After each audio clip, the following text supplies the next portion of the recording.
அந்த விஜய் சொல்ற வசனங்கள்லாம் ரொம்ப சூப்பராவே இருக்குது. ஒரு கட்டத்துல ஒரு ஒரு நேரத்துல பார்த்தீங்கன்னா, விஜய் ஒரு டயலாக் சொல்லுவாரு. விஜயோட அந்த மமிதா வளர்ப்பு பொண்ணு மமிதா பைஜுவ ஒரு போலீஸ் அதிகாரி கடத்திட்டு போயிடுவாரு.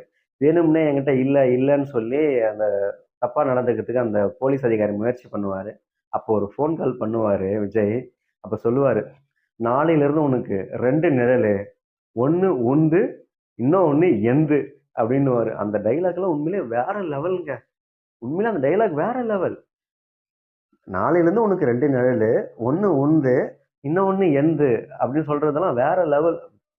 சூப்பரா இருந்துச்சு அந்த டயலாக்லாம். அதே மாரி படத்துல வர ஒவ்வொரு டயலாக்குமே ரொம்ப சூப்பரா இருந்துச்சு. உண்மையிலேயே விஜய்க்காகவும், விஜய் ரசிகர்களுக்காகவுமே எடுக்கப்பட்ட படம் தான் வினோத். வினோத் ரொம்ப ரொம்ப மெனக்கெட்டு இந்த படத்த சூப்பராவே எடுத்திருக்கிறாரு. இந்த படத்த பார்க்குற எல்லாருமே விஜய்க்கு கண்ண மூடிக்கின்னு ஓட்ட போட்டுருவாங்க. கண்ண மூடிக்கின்னு விஜய்க்கு ஓட்டு போட்டுருவாங்க.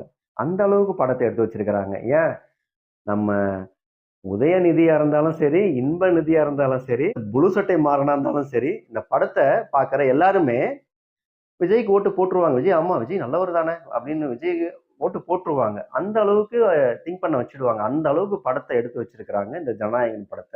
உண்மையிலேயே வேற லெவலுங்க. சண்டை காட்சியா இருக்கட்டும், சென்டிமென்ட் காட்சியா இருக்கட்டும், எல்லாமே சூப்பரா இருக்குது ஜனநாயகன். கண்டிப்பா இன்னும் தியேட்டர்ல ஓடிட்டு இருக்குது. மிஸ் பண்ணாதீங்க. எல்லாரும் தியேட்டருக்கு போயிட்டு பாருங்க இந்த படத்த. ஏன்னா விஜயோட கடைசி படம்ன்றதுனால நான் பார்க்க சொல்லல. உண்மையிலேயே நல்லா இருக்குது. அதே மாரி சின்ன பசங்கள அலோவ் பண்ண மாட்டாங்க. 3 வயசுக்குள்ள இருக்கிற குட்டி பசங்கள அலோவ் பண்ணுவாங்க. 3 வயசுக்கு மேல இருந்தா அலோவ் பண்ண மாட்டாங்க. ஏன் 3 வயசுக்கு மேல இருந்து அலோவ் பண்ண மாட்டாங்கன்னா, அவங்க படத்த பார்ப்பாங்க. இந்த படத்துல வந்து நெறைய வயலன்ஸ்லாம் இருக்குது. அ தல துண்டாகுற மாரி, கை வெட்டுற மாதிரி, ஒரு பொண்ணோட சேலைய உருவுறாங்க. ரத்தத்த நக்குற மாதிரி ஒரு சீன்லாம் வச்சிருக்கிறாங்க.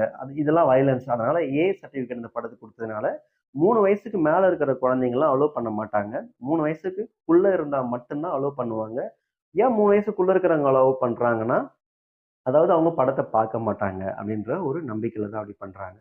அதனால நீங்க எல்லாருமே போனீங்கன்னா 3 வயசுக்குள்ள இருந்தா மட்டும் பசங்கள கூட்டிட்டு போங்க. இல்லன்னா வந்து தேவையில்லாம அப்புறம் ரீஃபண்ட் பண்ணுவாங்க. அந்த மாரி சிச்சுவேஷன் உங்களுக்கு ஏற்படும்.